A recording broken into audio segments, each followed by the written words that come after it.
Is the voice of Indiana County, WCCS, AM 1160, 101.1 FM, and we are joined, as always, by our Indiana County Commissioners. They come in, visit with us on this date each month, and I've got Commissioners Chairman Mike Baker and Commissioner Shireen Hess with us. Good morning to both of you. Good morning. Good morning. Good to have you both with us here today. And who's my leadoff hitter today? I guess it's me. It's you? Yeah, we flipped the coin. Okay. He won.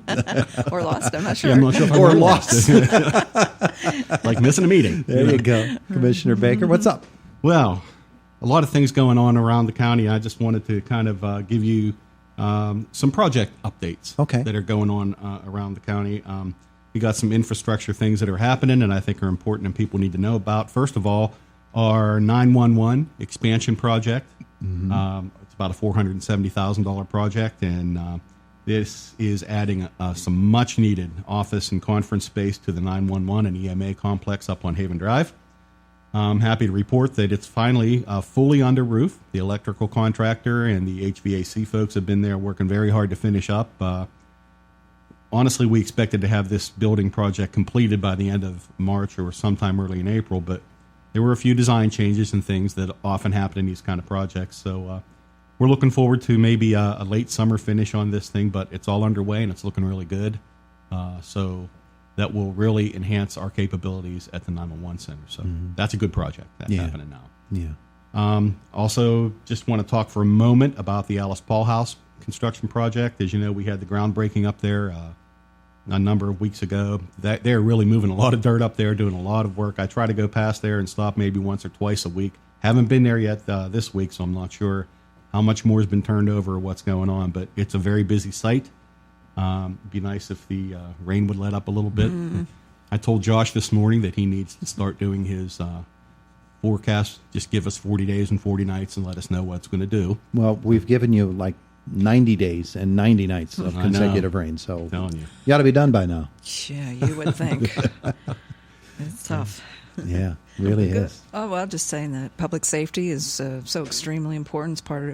It's part of our infrastructure, and we're, speaking of infrastructure, broadband deployment is another key issue we're working on, and we're happy to say that the state and at the federal level and the state level, there's all sorts of attention being paid to it, and we're due for a media event from our state friends. The Governor's Office of Broadband Initiatives will be visiting us next Wednesday, the 26th, to take a look at some of the things that are happening locally or not happening, and just to talk about how the state can assist. It's a very difficult, complex kind of a problem, and of course money is always at the heart of it, but there are a number of other issues that we're continuing to work on to try to get broadband in Indiana County. We know the digital divide is real. It has held us back in lots of rural areas, and so we are continuing to work on that.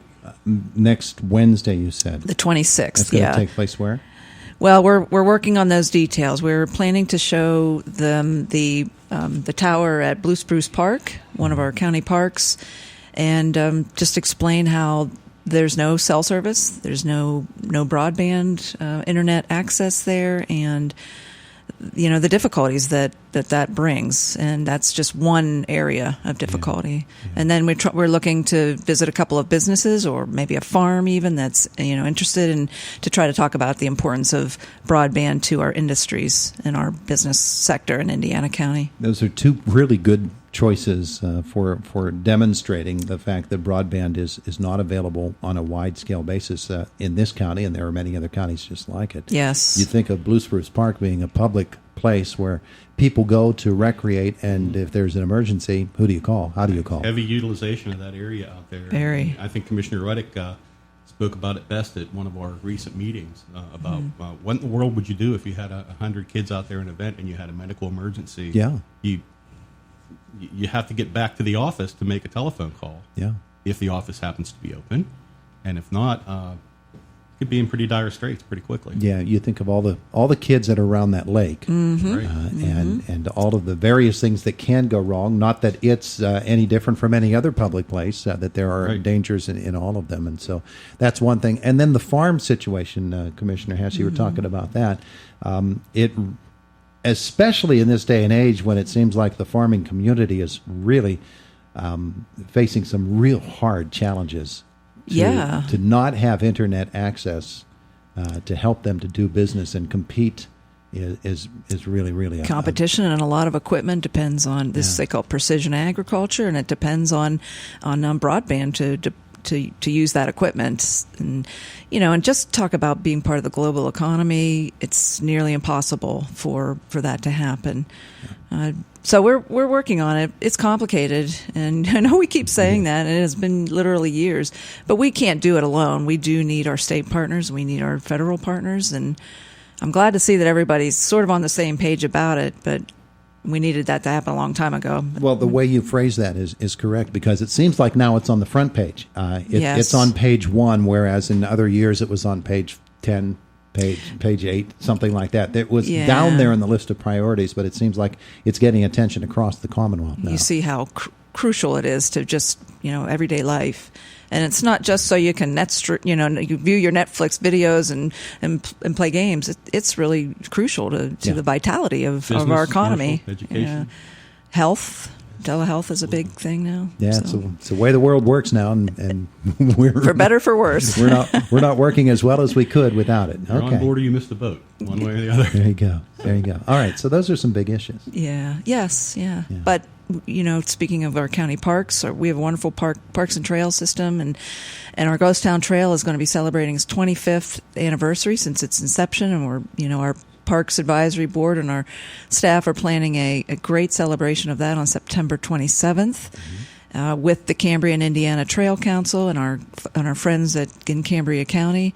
We're going to promote that Ghost Town Trail. They just had a 50K there, which makes me very tired to think about. That's 32 miles. It's this past weekend, yeah. Yes, I know. I can't drive that far without taking a ride. Several people did it, and hats off to them. It's pretty amazing. Yeah, so, it is. Outdoor recreation is a big thing for rural areas, so we're continuing to promote that for the economics of it, for the health of it. It's a good thing, and we have a great parks and trail system.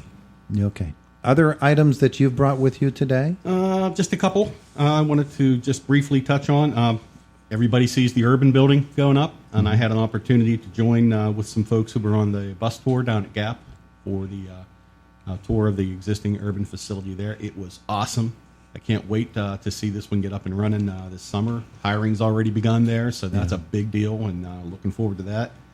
Another project that's going on in the county right now that you may or may not be aware of is our ESCO project. It's an energy savings project that the county has been doing, replacing lighting and other infrastructure parts, not just at the courthouse, but at a number of our other county facilities.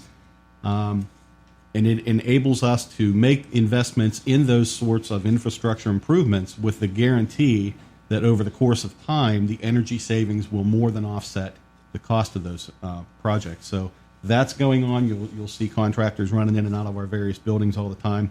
So a couple of other things that are pretty important that you need to know about. I want to make sure that everyone knows, and we'll be getting word out on this coming up down the road here, but there's going to be changes to our public meeting dates for July. Okay. Normally, the commissioners would have their meeting on July 10th. We're moving that to the 17th. And we would also have a meeting on the 24th, and so we're moving that one to the 31st. So each of those meetings will be taking place 1 week later than they normally do, and that's just to accommodate some schedule things that we need to work out. So those things need to happen. Just for me personally, for the rest of this week, starting late tomorrow, I will be at the PCOMP retreat. PCOMP is our workers' compensation insurance pool with CCAP. So I will be there taking part in those board meetings and so on. And the last thing I just want to mention is that I want to give a shout out to Commissioner Rod Reddick. Tell him we're waiting for you to get back here to the courthouse, and we appreciate the fact that you've been willing to continue to work from where you are. And but we miss you, and we want you to come back. Yeah. So yeah, sure. Come back, Rod. For sure. Absolutely. Shireen? Just to say that we also continue working on our human services areas, and especially in mental health and substance use disorders. Last week, the Drug and Alcohol Commission gave out scholarships to students in Indiana and Clarion and Armstrong counties who are trying to promote the effects of drug and alcohol on lives, and they got $1,000 scholarships to go to schools.